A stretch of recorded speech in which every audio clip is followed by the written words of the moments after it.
Welcome to our special election coverage.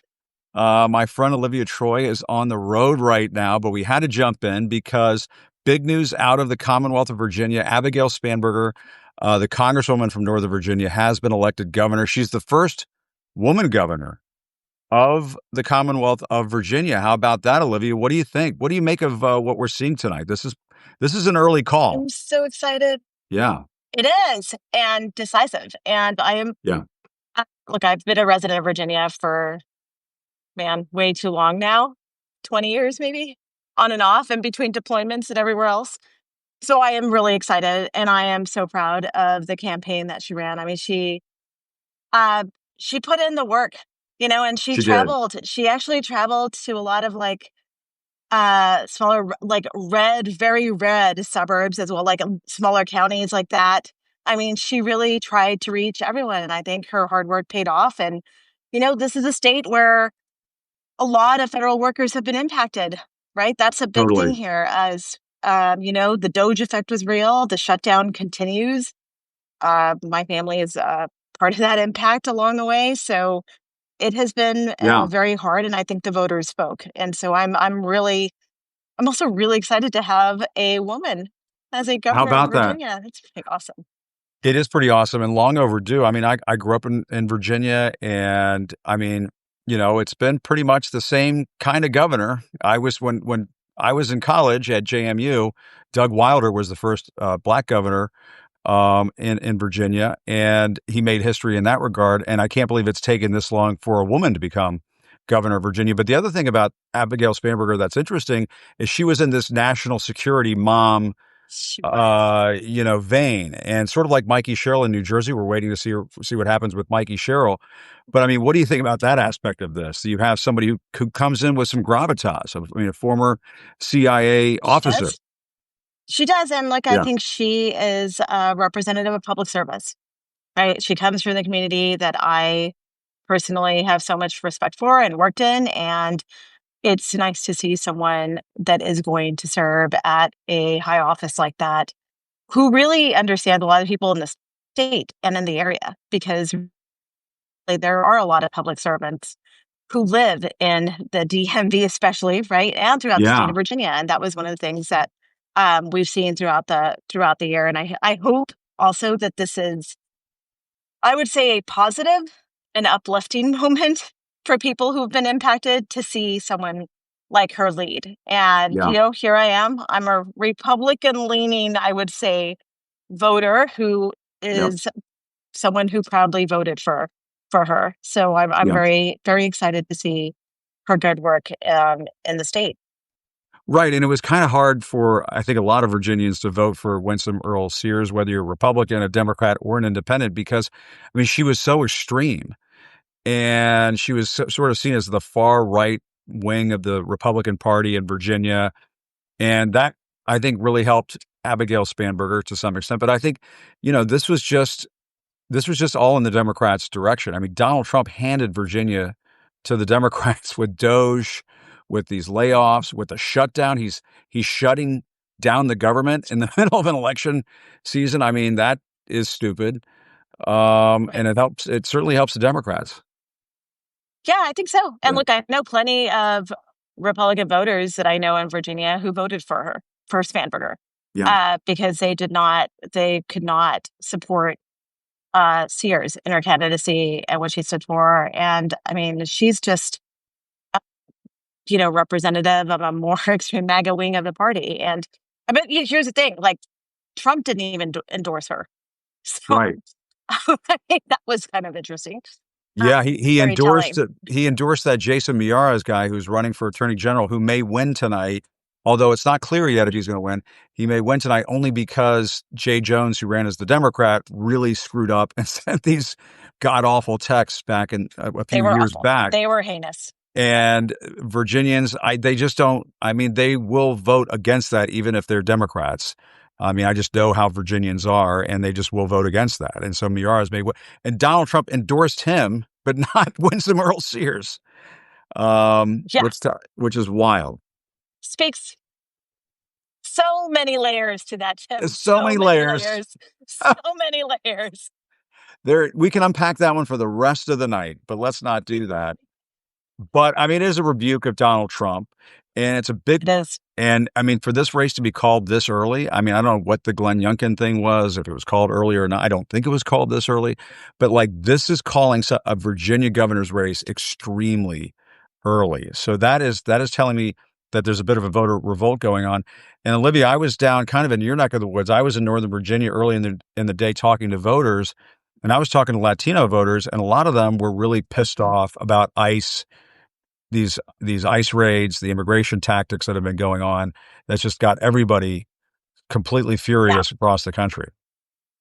Yeah, I mean, they have been hitting construction sites not far from where I live, and Yeah. the community has been really shaken by that. And I can tell you that the community I live in does not support any of these measures by any means, Yep. and I think these are hardworking people that are just being terrorized on a daily basis, as we've seen. And so I'm glad you were out there in my home area Hmm. advocating. I have my little voter card. See, I brought it with me just for There you today so I go. could be Very there in good.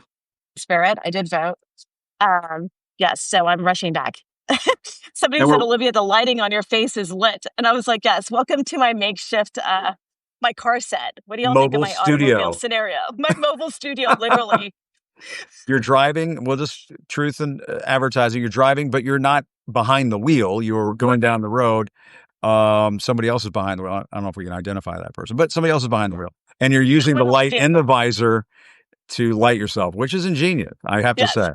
I had to get creative because I was just so passionate and excited that the race had been called. And so, um, and I know that this is where you grew up, and it's Yeah.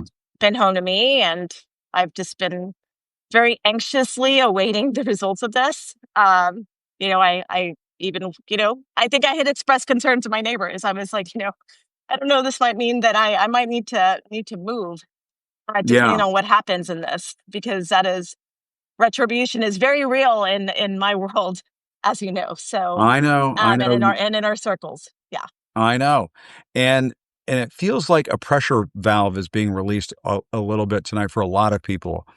Folks like yeah, yourself who are worried about retribution coming from Donald Trump and this new far right extremist administration. And then also just I think for regular everyday voters who have been just absolutely depressed and pissed and looking for a way to express themselves ever since Donald Trump won the presidency back. Now, we have seen those No Kings protests, and those have taken off and taken the country by storm, no question about it. But this feels, I think, this to for people to put democracy into action, to actually go cast a ballot and say, screw you, Donald Trump. And in California, where they're voting for Prop 50. And now, I mean, we can all have our misgivings about redistricting and what it means for our democracy. And we go tit for tat. And my God, it's not good for anything. But you got to fight fire with fire. So I'm seeing a lot of Californians who are like, hell yeah, I'm going to go vote for that thing, even if I don't believe in this stuff.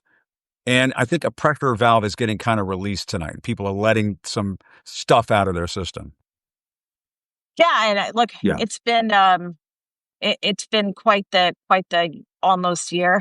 I feel like it feels like a decade since the Yeah. Trump administration took office, and those were a lot of the conversations I was actually having while I was down on the border, down in Texas, and the surrounding areas, was just sort of like how this just feels like it's this never ending nightmare that we've got going on, and we still have several more years to endure it.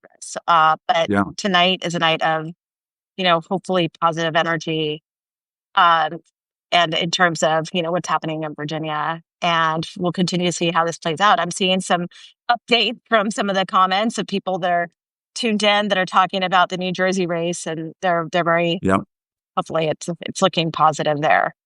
It's looking positive there, and I was saying kind of all day that is she's outperforming. My producer Sam's with me, and he is saying that the data that he's looking at right now is that Mikey Sherrill, the congresswoman running for governor of Virginia, or excuse me, New Jersey, is outperforming in New Jersey, and so that's good news because I mean, one of the concerns was this Jack Ciattarelli guy who's running for governor of New Jersey. Might he get some kind of boost from an animated Trump base? And, I mean, obviously that's, we saw that take place in 2024, doesn't necessarily translate to governor's races.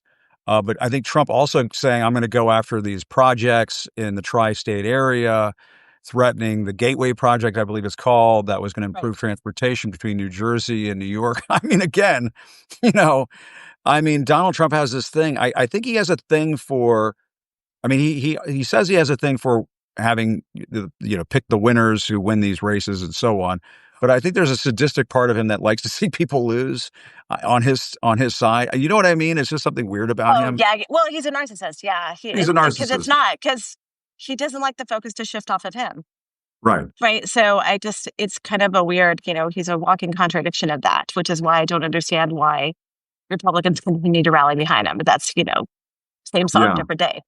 But I will say, it's interesting watching Trump threaten, I mean, doesn't that speak volumes, though, again, to the American population out there? Like, doesn't it speak volumes about who we have sitting in the Oval Office that his go-to when it comes to locally based elections in different states, right, across the Yeah. country is, I'm going to put you through pain. I'm going to take away funding for this. Like, I'm going to do this instead of actually saying, you know what, I actually want to support the American people, whether you voted for me Yeah. or not, because I'm like the president of the United States. I should be a president. Perhaps maybe instead of constantly using his vindictive demeanor, that's not what we have, right? I mean, just like he's threatening New York, right? I mean, he was threatening that if Mamdani wins, like New York is going to pay for it. I'm like, well, New York's Yeah. been paying for Donald Trump's shenanigans for decades. There's a lot Yeah. lost there. Well, it's interesting that Trump is saying that New York is going to pay when Trump never pays his contractors. So there is that. But anyway, Yeah, I so there's that. digress. Wait, Sam is saying have they called something? Have they called it? Do we think Mike No. from the Hill? Let's hold on. Let's take a look here. We're trying to figure out if they're already calling Mikey. No, really? Cheryl one. Yep. Live up. Okay, this is according to the Hill. This is according to the Hill, folks.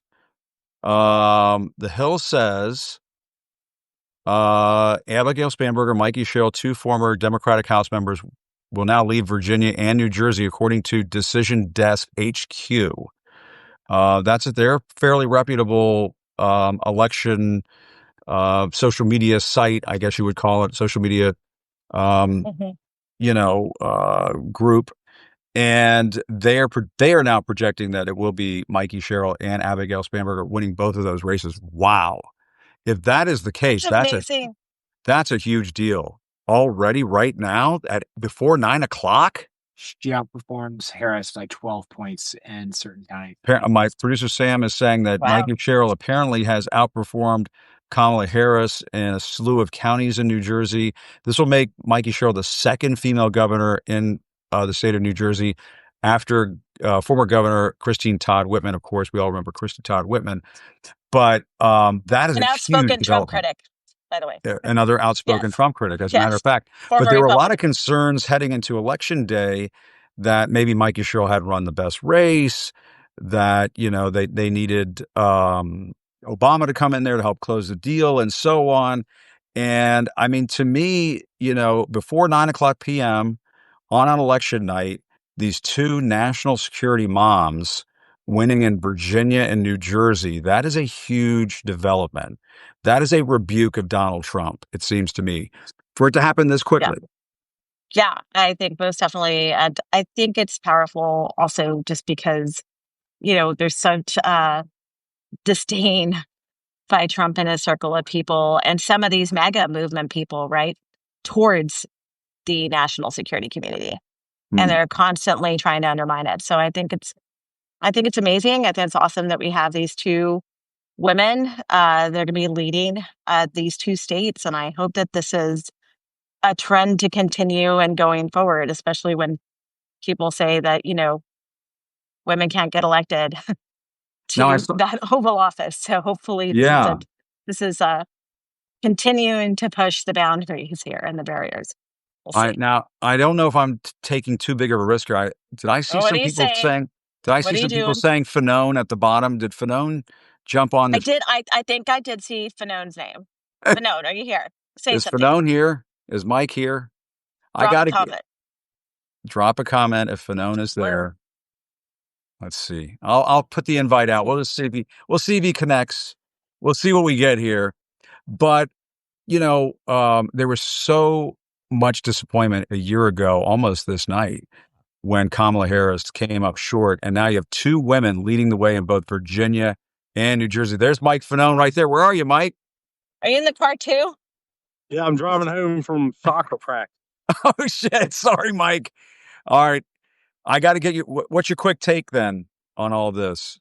Big wins for the Democrats. An hour into the results coming in. I mean, that's wild. A couple hours into the results coming in. Yeah, no, it's like the reverse of presidential election where I thought we were going to be up all night long wondering if it was Kamala Harris or Donald Trump, and by 9 o'clock it was Donald Trump, and I was already thinking about where I was going to what country I was going to move to. So Wait a minute. Okay. Just real quick, Mike. Decision Desk HQ. Now, I'm going to be really pissed at these guys if they fuck this up. They're now saying that Jay Jones may have won the attorney general's race in Virginia. Now, if that is the case, that is a huge deal, folks, because Jay Jones, he kind of shit the bed a little bit, sent out some terrible texts a few years ago. I talked to the Speaker of the House of Delegates a few days ago, and he was saying he knows Jay Jones's family, knows Jay Jones, swears up and down this is not who Jay Jones is. Anyway, it looks as though he may have won that race too. Mike, I mean, Trump's getting his ass handed to him tonight.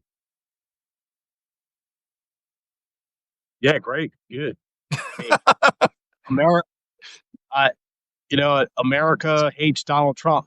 At least the vast majority of us do, and I'm it's about damn time that people woke up to what a destructive, divisive, absolute corrupt piece of shit Donald Trump is. And I hope this trend continues through the midterms. Yeah. I hope Americans can continue to wake up and pay attention, stay alert, because we haven't. I mean, this is by no stretch of the imagination the end of this administration. This is literally just the beginning of what might possibly be the end of this administration. Yeah. And Trump, I would go ahead. My concern right now is what does this administration do in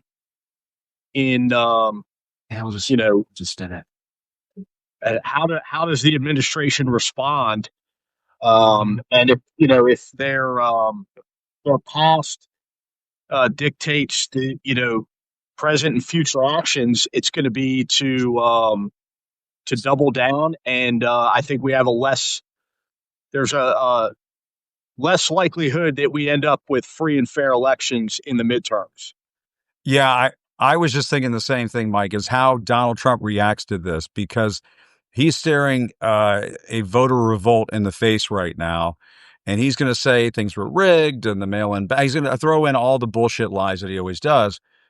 But make no mistake, what we're seeing right now shape up in Virginia and in New Jersey is a full-blown freak out for Donald Trump starting, I don't know, in a couple of hours from now.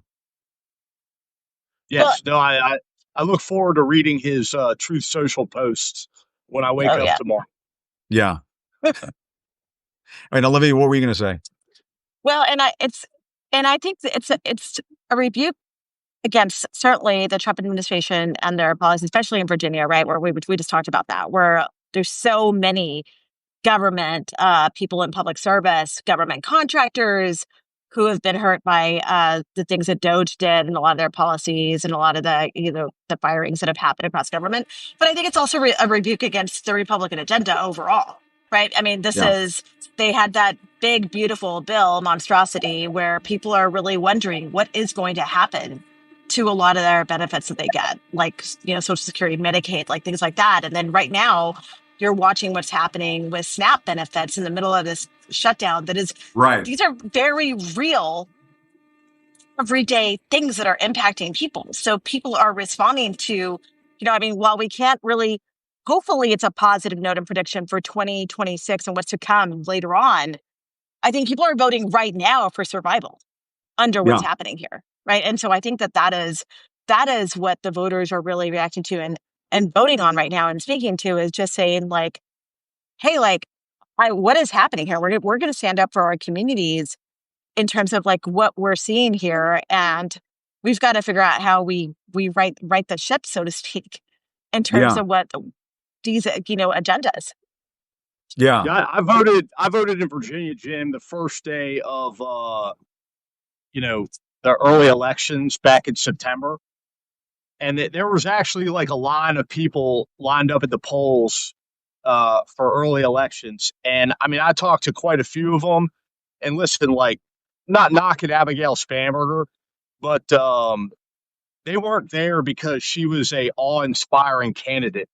They were all there because Donald Trump is a danger to democracy, and they see how his policies are, threatening the lives and livelihoods of everyday average Americans. I mean, in Virginia, where I'm at, we've seen hundreds of thousands of federal workers doged, and in one of the most inhumane manners, in which they were demonized and vilified for being leftist, radical, communist, Marxist, whatever.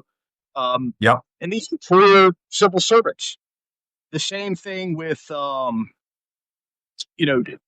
Trump's handling of these, SNAP benefits, and and then also the ice raids. Northern Virginia, people forget because it's not Chicago, it's not LA, it's not New York City, but Virginia is actually number 2 when it comes to being targeted by ICE and Customs and Border Patrol for these inhumane and unconstitutional activities that are planted out on, street corners and neighborhoods near you.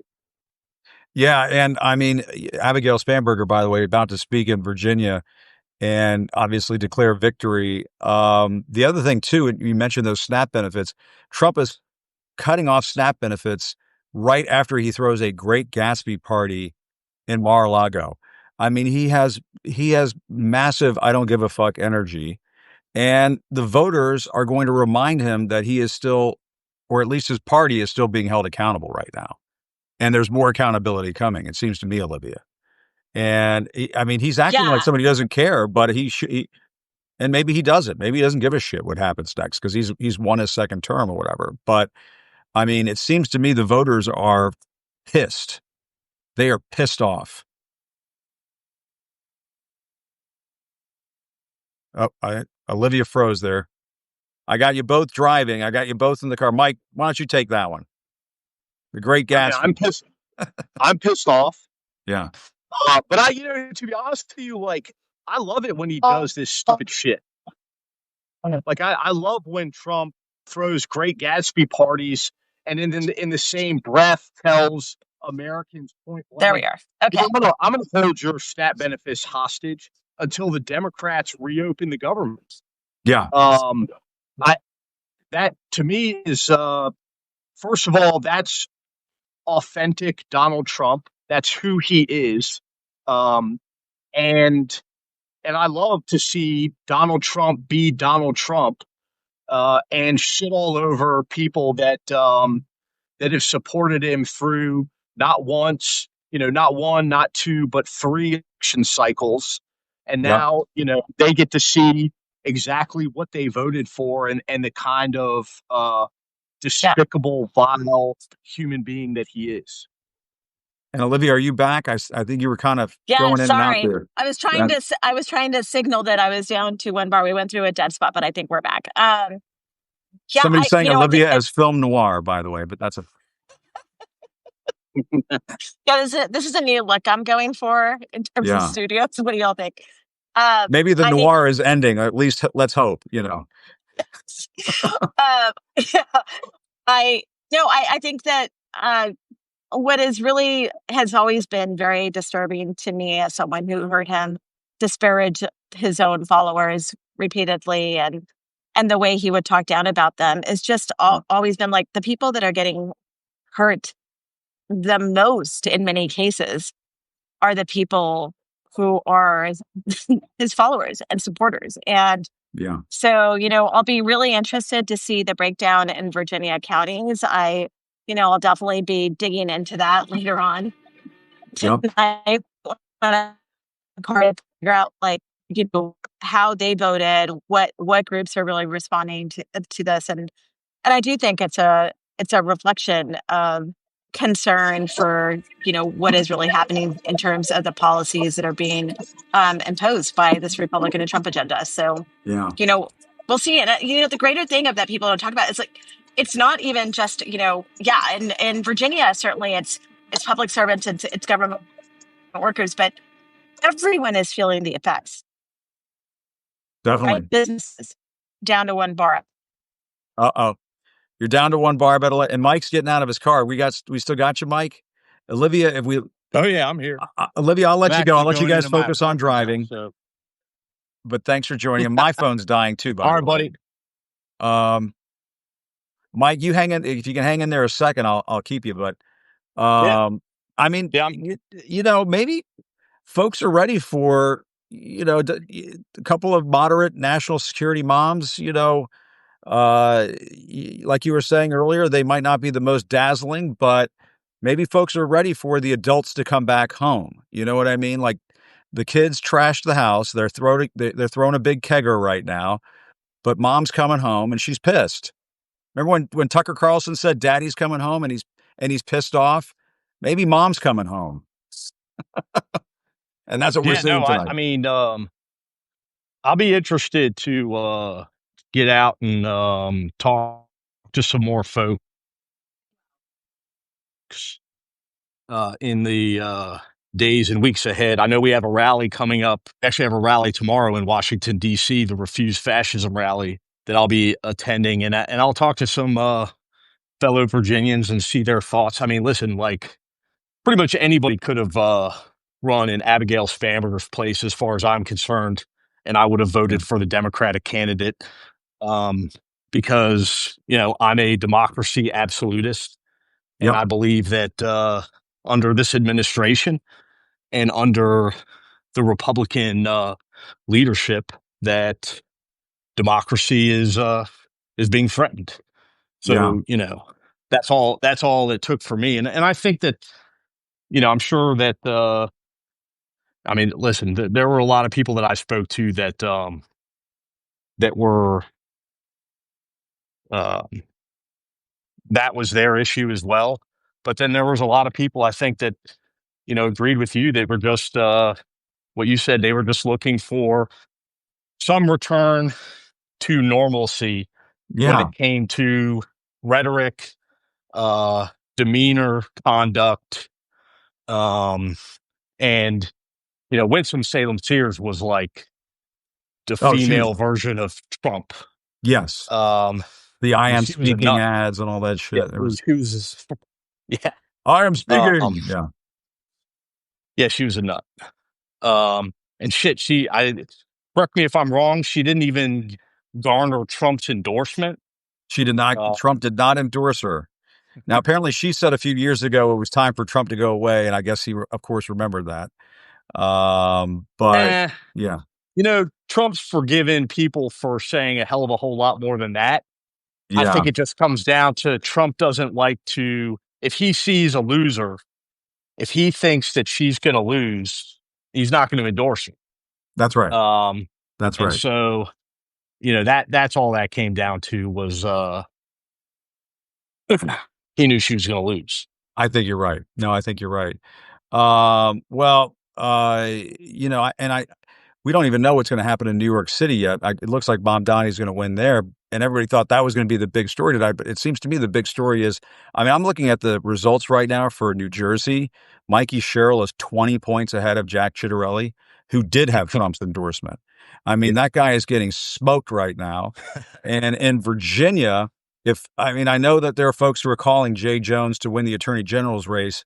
If that guy who was really up against it because of these terrible texts he sent a couple years ago, whatever that was, and if he can come back and win that race for attorney general, because I'm going to tell everybody something that maybe a lot of folks haven't thought about, and that is, if Jason Miyares had become the attorney general of Virginia, he was going to make life miserable for Abigail Spanberger as the governor.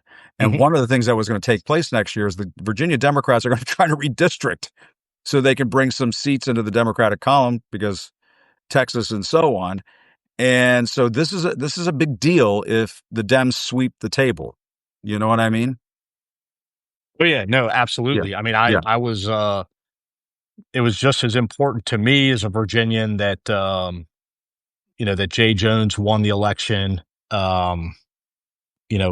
almost as much as Abigail Spanberger. Yeah. I can't support any candidate, especially in, an important role like the attorney general, who's essentially the chief law enforcement officer for the state of Virginia, that supported January 6th insurrectionists and has had revisionist, language that he's used about January 6th as being anything other than an insurrection incited by Donald Trump. That's right. Perpetrated by his supporters, and was violent, and included the assault of hundreds of police officers, including myself.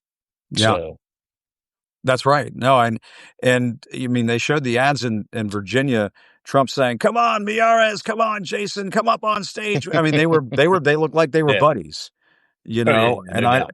I think that, this is a repudiation of Donald Trump in Virginia. I mean, and I mean, he kind of shit the bed in Virginia months ago when Doge started. Mike, you and I did that town hall in D.C. Remember, all the federal workers showed up and just talked about how they were getting absolutely hosed everywhere across the federal government, the Pentagon, you name it. Any area of the federal government, people are just getting screwed. And a lot of those people live in Northern Virginia, where you and I grew up.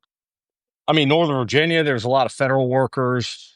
In Richmond, I mean, Richmond also houses like it's got the biggest VA facility in Virginia, and that was experiencing cuts under the administration. And so, I mean, they're just, obviously, Virginia is a big state. It's but the most populous areas, Richmond, Norfolk, Va Beach, and then obviously Northern Virginia and the suburbs of Washington, D.C. Trump's policies were devastating to those communities. Devastating. And, you reap That's what right. you sow. That's right. And you mentioned the Tidewater area. The Tidewater area used to be kind of a purple area, almost a red area, because of all the military jobs down there in Virginia Beach and Norfolk and Newport News. I'm sure you grew up going down there. My mom used to take me to Busch Gardens and Virginia Beach and all that stuff back in the day. That was some serious Republican country back in the day. And Trump and the Republicans have completely fucked that up. And they only have themselves to blame. And I'm sure that area went big time for Abigail Spanberger in these election results. Yeah, no, I mean, we'll see. We'll see. Trump didn't do the Republican Party any favors in Virginia. Yeah. And at least what we're seeing right now, the polls are reflecting that. But it seems like Trump hasn't done the Republican Party any favors anywhere this evening. Yeah. People were thinking, this Jack Ciattarelli, he's going to give Mikey Sherrill quite the scare. Now, I mean, I guess, some freakish thing could happen, and they'll count all the ballots, and he'll, I don't see it at this point. And it's already been called for Mikey Sherrill, so I just don't see him making any kind of a comeback at this point. But she's 19 points ahead right now with 31% of the vote coming in. That's an ass kicking. It's just an absolute ass kicking. Yeah, no, and I was watching. I mean, I heard your reporting, and Yeah. I was watching some of the reporting coming in about you know, Cheryl winning districts by pretty significant numbers that even beating out Kamala Harris's numbers. Yeah. Literally just what, a year ago, considerably. And so I don't know if it's I'll be interested to see the exit polls and what people are saying, if it was an awakening within the Democratic Party, and what triggered that. But I would Yeah. imagine, just from the people that I've spoken to here, it has a lot to do with what they're seeing playing out every single day in the streets of Yeah. LA, Chicago, um, New York City. People, Yeah. people are not they're not supportive of that level of inhumanity and this administration's willingness to weaponize law enforcement against its own people. Yeah. Well, and I mean, Trump, I think he looked like an idiot on 60 Minutes. He was lying through his teeth. He was being a loudmouth jerk to Norah O'Donnell. And people don't like that. And people said, oh, No, 60 Minutes. I agree. Was not 60 Minutes' best night. There's no question about it. I think But 60 Minutes is dead and buried. I think that's I, the end I of the they're in huge. And as I like to say, with Cronkite's 60, legacy. yeah, He was rolling over in his grave last night. yeah. And then, but Yeah, I mean, Trump does that, and then he goes out and endorses Andrew Cuomo. I mean, he's not putting together a string of wins these days. You know what I mean? It's bad. And Trump looked like shit on 60 Minutes, even with 60 Minutes and CBS doing all the editing that he used to whine and complain about. Remember, he whined and right. complained that they did Yeah, that. yeah, I mean, he got his, what did he sue them for? Like $2 billion. He got $16 million, and he doesn't shut the fuck up about it. Yeah, Every time that he talks, he's like, I mention this often, um, but and she knows that I love her, but he's very similar to my ex-wife in that this laundry list of things. We've been divorced yeah, since 2017, yeah, and she still talks about things from 2009 to 2016 when we were married. Is very similar to Donald Trump. Trump continuously talks about these things that have happened, all of everything that is ever, all of how he's been wronged in life, yeah. going back It's until it's nonstop whining. Yeah. He whines nonstop, and he's talking about California. Like there's fraudulent voting in California. He's going to get his ass kicked in California. It looks like they're Yes. going to kick his ass there too. But the thing you said earlier is the thing that worries me, Mike, and that is this maybe makes him desperate. And he wakes up to. I remember covering the midterms in 2018. He got his ass kicked in 2018, and the next day was when he and I got into it. And I lost my press pass. He was so pissed off. He was such a jerk. He was being so rude and out of control that he can't help himself. And I wonder what's going to happen over the next 48 hours. I mean, I don't even want to think about Venezuela and Nigeria and everything else. But there's a part of me that wonders if Mike Johnson and the Republicans start to go, which way is the wind blowing? We're about to get screwed. We're about to get demolished in a Yeah, no, I landslide. mean, And maybe they do release the damn Epstein files. I mean, I don't know. but I, I can't even, I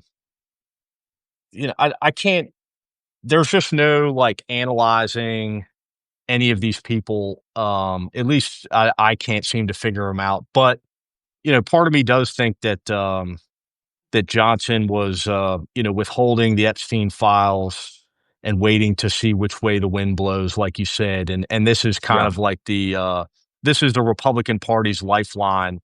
Like at the end of the day, we can just, drop all the files and, everyone will realize that Trump is either, the most prolific pedophile in American history, or he was, the biggest cover up artist for pedophiles in American history. But either one of those optics is not good for an American president, and I think would ultimately even spell Donald Trump's downfall. And then the party can shift to JD Vance, where they seem to have already been putting a lot of support and at least trying to to clean him up and make him the new front runner for the future of MAGA in this country. Yeah. That's one hell of a sofa to power wash there to get JD Vance up and running to run for president. 2028. Yeah. I mean, he's got a lot of money behind him, but I mean, as far as like personality and authenticity, I mean, he's probably the least authentic. If he is the presidential candidate, he's certainly one of the least authentic politicians I think I've ever experienced in my life. Like he's a venture capitalist hillbilly who's changed his name 4 times. He hated Donald Trump and called him America's Hitler, but now Donald Trump is America's Jesus. And he loves his wife and cares about diversity in this country, but he wishes that she would convert to Christianity and discover the, Lord Jesus Christ. And, it's not a pretty picture. I know. And there's no way they're going to go for Marco Rubio. They're just not going to. It's the modern day Republican Party. Look what they've been doing to Latinos across this country. And then they're going to go and make Marco Rubio the Republican nominee. Good luck with that. But Mike, I mean, this is a huge loss for Trump across the board. And the issue at this point is just how bad the numbers are going to be. But man, it's great to see. I knew I had to reach out to you. Sorry, I grabbed you when you were driving. I appreciate it. No, thank you. I was racing home as quickly as possible so I could jump on and talk shit about Trump and hopefully we'll clip this down, put it on Instagram, and hopefully it'll find its way into that, asshole's feed. And maybe it'll send him over the edge. Maybe this conversation will be too much for him, for his weak, physique and psyche to bear, and that'll just be the end of it. Do you think they let him lay in state? Oh, Jesus. I mean, my concern at this point is which part of the White House he knocks down next, because he's so pissed off about what's happening tonight. But I don't know. I mean, to me, you raise an interesting point, which is, and I've thought about the question about Dick Cheney and whether they're going to let Dick Cheney lay in state. Because, I was surprised they lowered the flags at the White House for Dick Cheney, but apparently they pulled that one past Trump. But no, my thing is, the question I have is, Trump is a coward. At the end of the day, he's kind of a coward. Mm-hmm. And there's a little part of me that wonders, does he really want to tolerate this for 3 more years? Getting pummeled and his ass kicked over. And if there's a race for dog catcher, somebody's going to run as, I'm anti-Trump. I want to be your dog catcher. I want to be your head of sanitation. I'm against Donald Trump. Every race, he's going to get his ass kicked. And does he just say, I can't take this? You think Trump releases the Epstein files? It's like, yeah, fuck all of you. I'm in them. I'm all over the Epstein files. I did all the things that you thought I did. Now I'm out. Fuck you. I'm out. I got my Bitcoin and my cryptocurrency, and I'm done. I'm going to Saudi Arabia. It could be. Now, that is something I believe. I definitely think Riyadh, Moscow, Budapest, one of these beautiful spots, He did that big thing for Argentina. And I mean, correct me if I'm wrong. I only made it through my freshman year of high school, but didn't a bunch of Nazis go hide out in Argentina after World War II? They have no extradition with the U.S. There are certain villages where he'll feel right at home. I think you're absolutely right about that. Yes, I remember when Sam Donaldson with ABC traveled to Argentina and found the Nazis hiding in the mountains in Argentina. That's right. Could be a future home. It's not a. Right. I like that theory. I hadn't thought about that one. That's a good theory. Mm-hmm. Mm-hmm. All right. Well, before we get in too much trouble, the problem is he still is in control of Guantanamo between now and 2028, Mike. So we can't go too At least it's crazy here. At least it's warm. It's warm weather. You got to look It's- on the bright side. It's my dad's homeland, so That's there right. is that. But Vance's brother lost. who's lost? Vance's brother. Oh, it sounds like JD Vance's brother lost. I mean, this is just going down in flames across the board. But all right, Mike, good to see you, man. Really appreciate see it. you. All right, take care. Thanks, buddy. Have a good Mike's night. going to get us thrown in Guantanamo, but that's okay. We'll see, man. All right, take care. See you later. I was just hearing a text from a couple of folks. Let's see here. There's some folks who want to hop on. I don't know. All right, listen.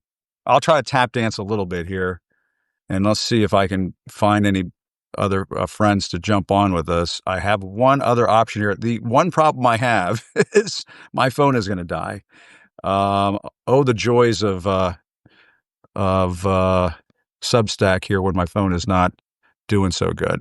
But let's see here. I'll try to pull a couple of rabbits out of my hat between now and the end of the evening. But just to recap where we are right now, I'm looking at abcnews.com. They're showing Mikey Sherrill 57, Jack Ciattarelli 43. I'm going to tell you right now, all the experts here in Washington, all the so-called self-described experts here in Washington, let's just caveat that, in the corporate media, they've all been predicting all day long, all week long, that this was going to be a razor-thin margin in New Jersey, that this was going to be tight as a tick in New Jersey. I'll use all my Dan Ratherisms here. Between Mikey Sherrill and Jack Ciattarelli, she is now ahead by 14 percentage points in the state of New Jersey. And it has already been called that Mikey Sherrill is going to win that race by some outlets. We'll, of course, keep monitoring that.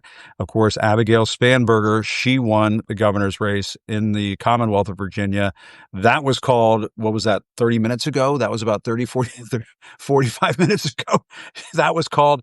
And I don't think anybody she was expected to win. I don't think anybody was really expecting it to get called that early. And in those state races in Virginia, they are saying that it looks as though, this is according to Decision Desk, that Jay Jones may win that attorney general's race. If that comes to fruition, if that indeed happens, that is a massive, massive loss for Donald Trump. And the attorney general candidate, Ghazala Hashmi, she did win in the Commonwealth of Virginia. Pennsylvania, Supreme Court justices, 5-2 majority on the state Supreme Court. 5-2 majority on the state Supreme Court in the Commonwealth of Pennsylvania for Democrats. Is that correct? So my producer Sam on the case here saying that it looks as though Democrats will control the state Supreme Court in the Commonwealth of Pennsylvania.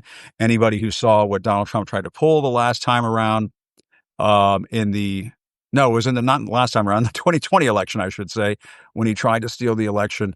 All of these state Supreme Court races, all of these state Secretary of State races, they're all important no matter where you're talking about. Now, I know it says right here, charge your phone, Jim, please. All right. Now, one thing I could do, and it could cause a big burp for everybody technically. Let's see if I can do this. Hang on. I'm going to pull the phone receiver.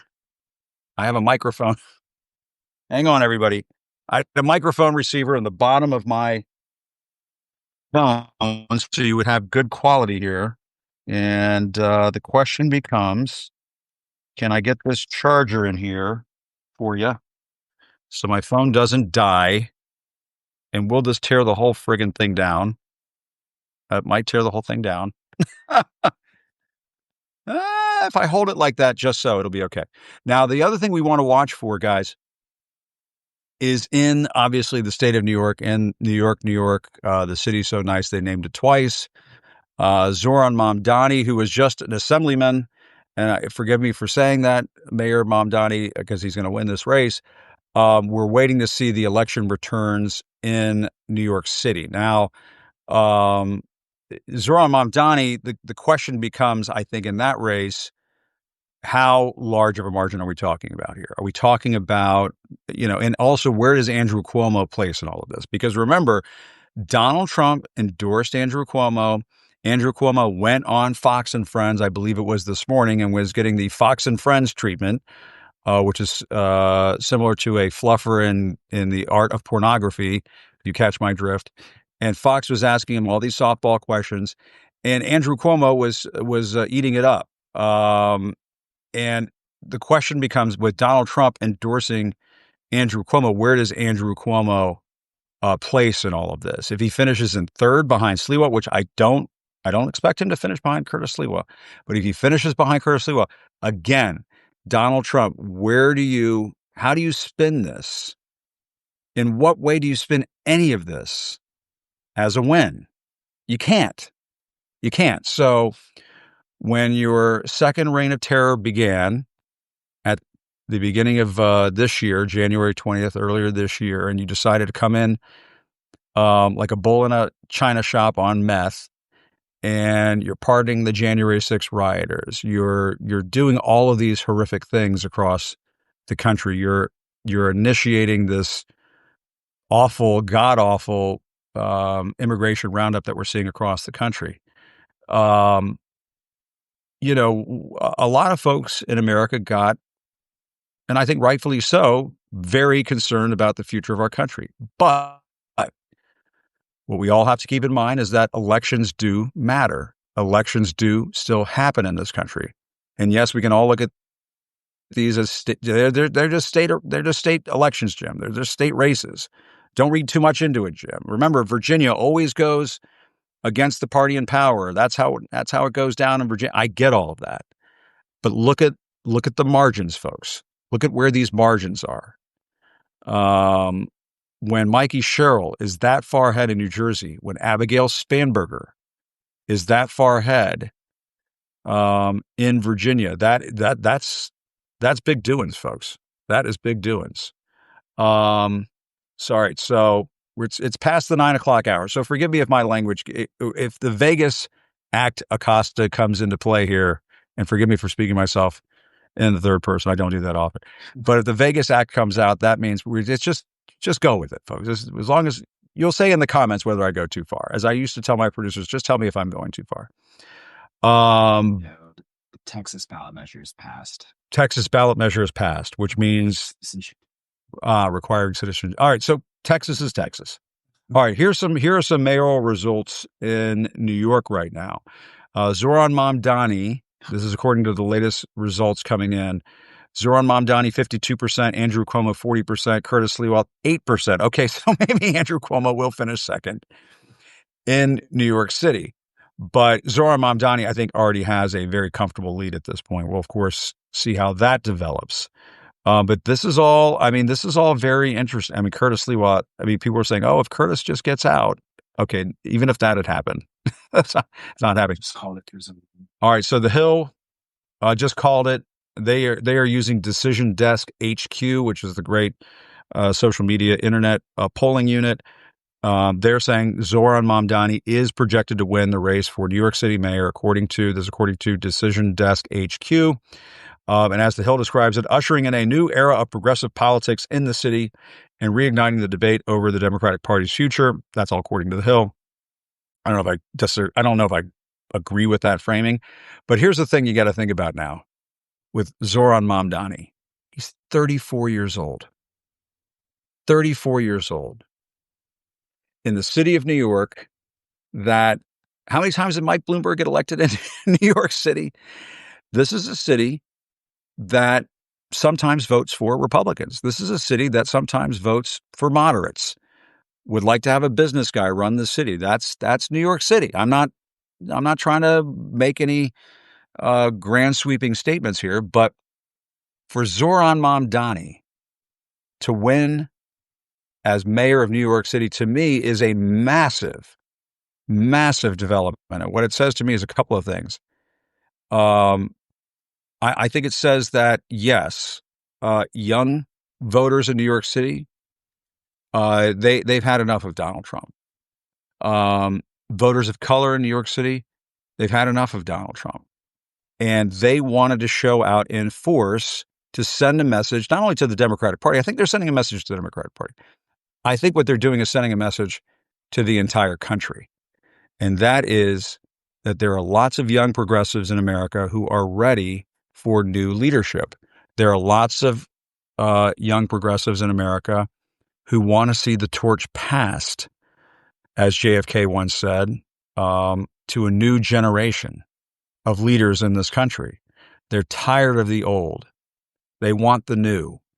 And yes, there are lots of questions as to whether Zohran Mamdani can run the city of New York. It's a famously awful place to try to run. There's no question about it. You have unions to deal with and city employees and all kinds of stuff. But at the same time, you have a lot of progressive people in those boroughs. You're talking about Queens, you're talking about Brooklyn, and of course, Manhattan. And they were ready for a change. And the issue of affordability, folks, is no joke. Try taking your family up for a weekend in Manhattan. Go to Times Square, how much money you're dropping as a family. It's extremely expensive. And try living in New York. You're spending thousands of dollars to live in a small one-bedroom apartment. You're getting on the bus or the subway. The price of the bus or the subway goes up every time you jump on the subway or get on the bus. The supermarket's expensive. It's a very expensive place to live. Zohran Mamdani very wisely, and I think this is the message for the Democratic Party, 3 times the Bloomberg, that's right, very wisely focused on this issue of affordability. Now, the issue of affordability is not a necessarily progressive issue. It's not an issue that screams, I'm a progressive. It screams, I'm an American. And I was talking about this with Don Lemon earlier today. How much money do we all shell out for Halloween candy this year? My God, Halloween candy was extremely expensive this year. People are tired of this shit. They're just tired of it. And Zohran Mamdani is a vehicle for that. And I know he's not a Barack Obama. I'm not saying he's a Barack Obama, but it does remind me of what we saw when Barack Obama rose and took the Democratic Party by storm back in 2008. And there were a lot of young progressives who said, I want something different. Sorry. So there you have it. Zohran Mamdani projected to win in New York City, 34 years old. He's going to be the mayor of New York City. Good luck, Mr. Mayor. It's extraordinary. And, again, the Decision Desk HQ has already called Mikey Sherrill winning in New Jersey. They've already called Abigail Spanberger in Virginia. And let's just see here. My pal Norm Eisen says he might be able to jump on. Should we get Norm on here in a second or two? Let me just go ahead and send the old request out for Norm and see if let's see. Can my phone hold out? Can my comms hold out? Here is the question. We got all these people tuning in right now. I don't want to bail and then we all have to jump back on again.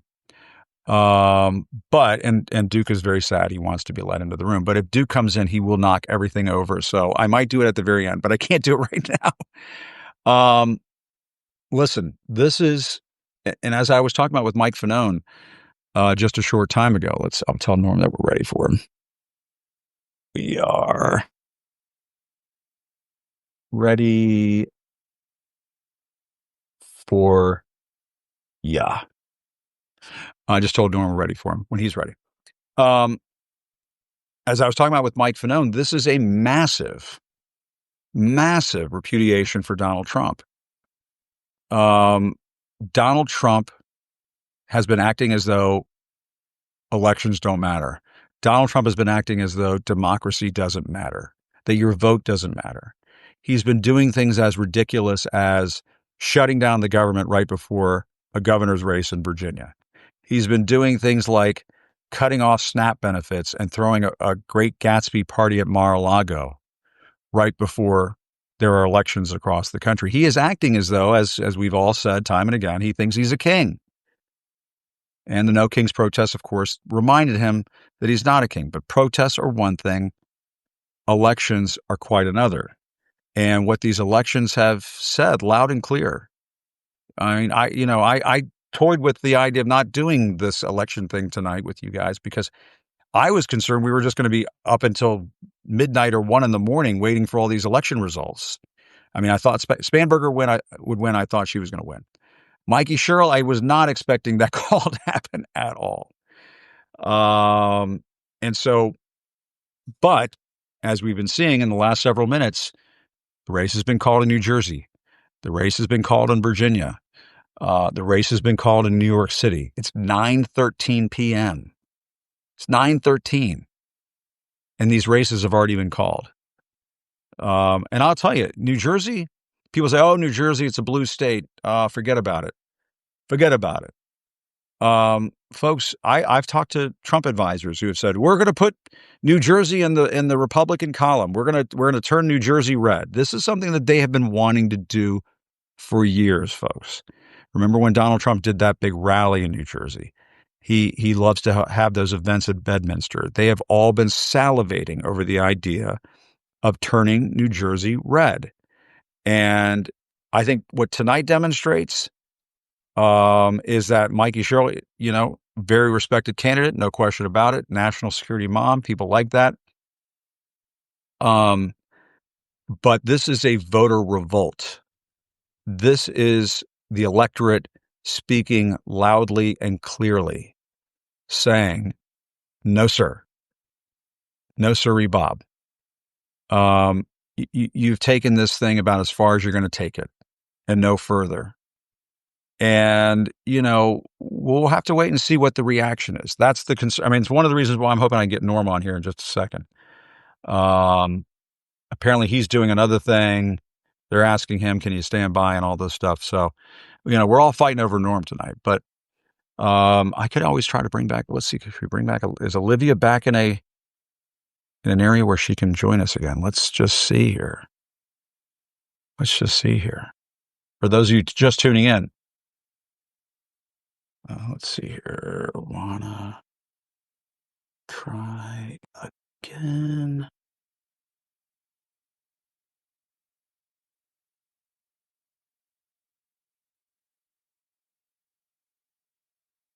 All right. I'm trying to bring Olivia back too. She's driving and is in kind of a far-flung place, so I don't want to risk things too much. She's not driving. I should point out she's not driving. Somebody else is driving. She's riding in the car.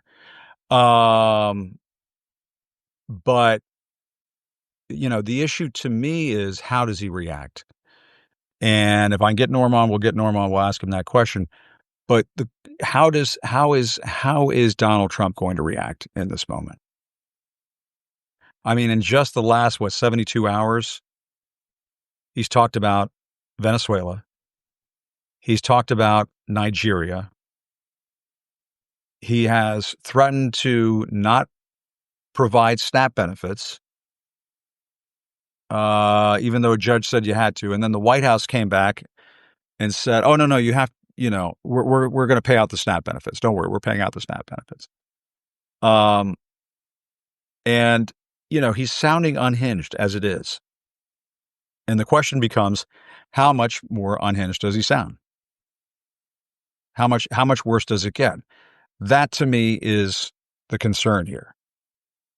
He's not going to do the gracious thing and invite Abigail Spanberger and Mikey Sherrill over to the White House. He's not going to do that. He's just not wired that way. What he's going to look for is a distraction, ladies and gentlemen. And the question becomes, what is that distraction? What does it look like? And how much of a threat does he become? Does the Supreme Court start to see the writing on the wall? The MAGA Supreme Court. Remember, tomorrow, the MAGA Supreme Court is supposed to hear arguments over Donald Trump's tariffs. And as I was saying with Joyce Vance on my show earlier in the day, Joyce Vance joined me, and she said the law is very clear. Despite what people think, despite Donald Trump's best efforts to brainwash people, you cannot just unilaterally impose tariffs across the world. Well, he's been breaking the law. The law does not allow for that. And I'll be very curious to see what the MAGA Supreme Court, the MAGA members of the Supreme Court, say in response to these arguments that they're going to hear from the Trump administration. That, oh yeah, Donald Trump, he can do whatever he wants. He's the president. He can just Is, the president, he's like a dictator, he's like a king, right? He can just do whatever he wants. The question becomes, does the MAGA Supreme Court start to sense that the pendulum is swinging back, that things are starting to come back into balance just a little bit? Not saying we're out of the woods. Still got midterm elections next year. But a good day and a good night for democracy has just happened in America. And what does that mean for the people on the Supreme Court in the long run? What happens to the John Roberts Supreme Court in the long run? We'll have to wait and see on that. All right. I am going to do one more thing here, folks. It is possible that my good friend Olivia Troye is not reachable because she has been driving through the state of Virginia this evening. And my friend Norm Eisen may just be held up on other matters. He was doing another thing, and I think he might not be able to break away. So if he can't break away, I might break away and call it a night. But I do appreciate everybody tuning in. Oh, wait a minute. There's Norm right there. Norm, he's there. Hey, Norm. Jim, I'm just setting up my camera. The You're pleasures looking of good. live TV. Hold on one second. That's okay. It's not live TV. It's Substack. So that's okay. Okay. It's like, We're true. the future. Remember, the future is always a Substack little, live. it's a little something different. Oh my God, Jim, when I was with you last week, I was like in a parking lot at the airport. I had That's right. I had a big legal victory. Oh, protecting workers in the shutdown. That was it. Yes. So, and now, I mean, and as I was just talking with the viewers, Norm, we lost your picture. I can still hear you. Sound great. how about now? Now you you're can hear me looking and good. Oh, see you me. look great. There you go. Norm's looking great. We're getting close to a big birthday for you. Is that correct? Did I see something about that? My goodness. Jim is gonna come to my birthday party. Maybe we'll do a Substack live, my 65th birthday party. It's Wow, modest, that's Jim. cool. My family got me tickets to the World Series in Los Angeles. That was my birthday, 65th Amazing. birthday present. Isn't that amazing? But I'm going to tell And you they won. something. And they won. I'm going to tell you something that was even nicer than going to Dodger Stadium. For one of the LA games, I got together, because my family gave me the hotel and the plane tickets. I got together with my high school best friends. That's great. We watched the game together, and that was such a highlight. It was so wonderful. Oh, that's a wonderful moment. I'm so happy for you, Norm. We don't get many moments like that, especially when we're as busy as you and me, and especially as busy as you have been. What's your assessment of what we're seeing tonight? Because to me, it looks like a voter revolt and a repudiation of Trumpism. Massive repudiation of Trumpery. If there's one thing the American people hate, it's corruption. And if that is the theme of what Donald Trump has done, he promised that he would take office to help them to lower their costs. Costs have gone up, to protect their health care. The health care is now endangered. That's what the shutdown is about. And to make the country safer. Instead, he's driving public insecurity by deploying our federal troops, our brave men and women, to patrol our streets needlessly. On and on. It's corrupt. He while people are starving, he's building a $300 million plus ballroom and having elaborate parties at Mar-a-Lago. It's like, it's worse than Marie Antoinette. It's let them eat guilt. Yeah. And so the American people did not sign up for that. And in New Jersey, the Republican candidate, Jack Citarelli, in Virginia, the Republican candidate, Winsome Sears, they embraced Trump. And boy, the repudiation was loud. Of course, there's other factors. Sherrill and Spanberger were good candidates. Then we'll see what happens in California. I think it's going to be a resounding rejection of Donald Trump's attempt to steal 5 congressional seats in Texas. They're like, if you do that, we're going to bring a bazooka to a knife fight. Yeah, that's And right. that's going to trigger the loss of Republican seats, quite right, in California. And so tonight punctures, and then Pennsylvania, the retention election, very important.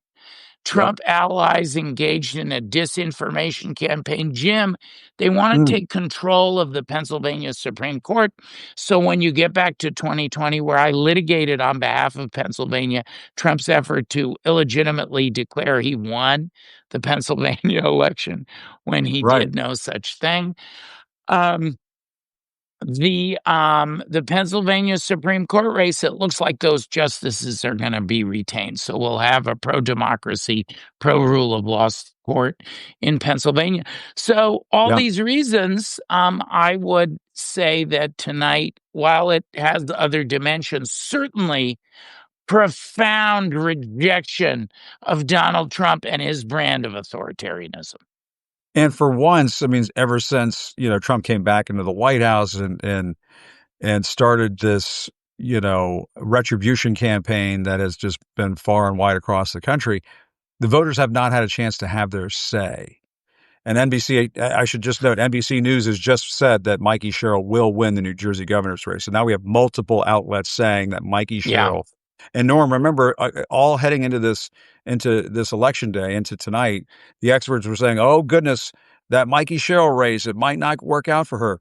Calling this stuff before 10:00 p.m. Yeah, landslide. These are big wins for the Democrats tonight. Landslide. And could be Jim, 14 points, but this is a chance that the voters finally got their chance to say something, not a protest. Jim, an election. will you accept a friendly amendment? I will, absolutely. At the Democracy Defenders Fund, my nonprofit group, where, among others, our common friend, Katie Fang, does some litigation with me. You love Katie. We often talk about it on our YouTube show. It's still in the soft launch, but hundreds of thousands of folks are tuning in. Norm and Katie's Legal Fight Club on YouTube, on the Contrarian channel on YouTube. Check it out, friends. So we have over 200 legal cases and matters. We were in court all over the country. And for that reason, we've been watching some of the smaller elections this year. And Jim, Democrats and pro-democracy candidates won or outperformed in 46 out of 47 races before tonight. So tonight makes it so far 49 out of 50, and we're still counting, by an average of 15 points. Won or outperformed by an average of 15 points. So the American people were speaking, but tonight that rumble has become a roar, a pro-democracy roar. And Jim, you and I kind of were on the cutting edge of that by coming to independent media.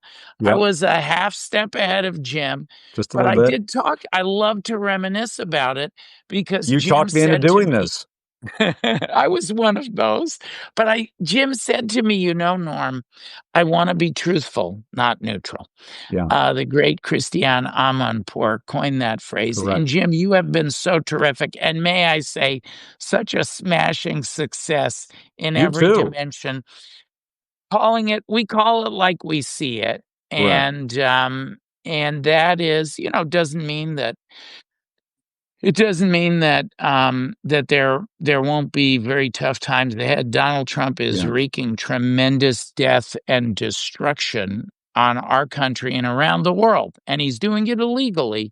But I feel better knowing that you are out here to call it like it is, Jim. We have to, Norm. I mean, we absolutely have to. And the reason why you're flourishing, the reason why I'm doing okay over here is because the American people have said enough is enough with both sidesing.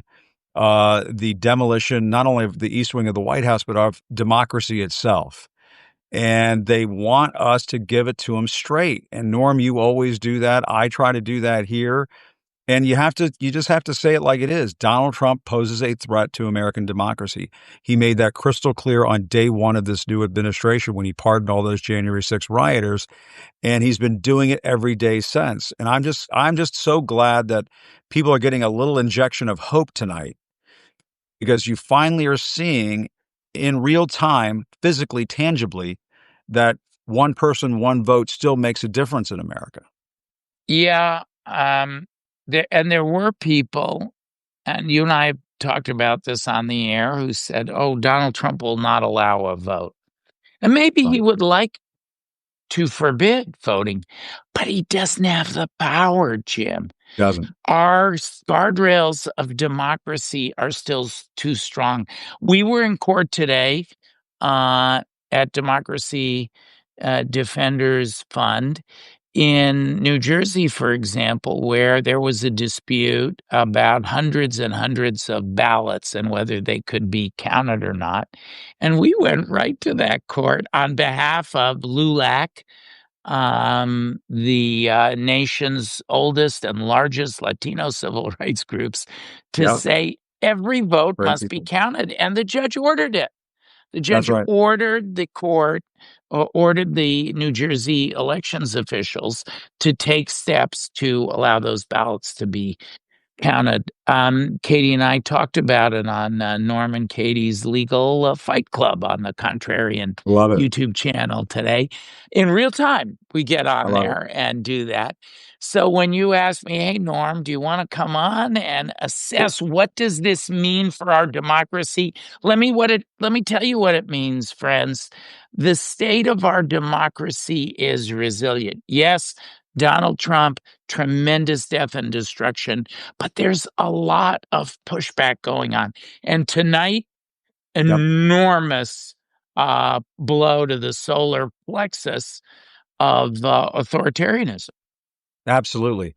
No, democracy is a team sport. We're all on the field together. And Norm, you've been the quarterback, I have to say. You've been the Tom Brady of legal eagles, fighting the good fight in the courtrooms to stop this authoritarian blitz that we've all been experiencing. So forgive me for, we started talking about baseball, we're ending on football, but it's okay, because we've landed in the height of football season, and I'm a shameless Los Angeles partisan, and my LA Rams.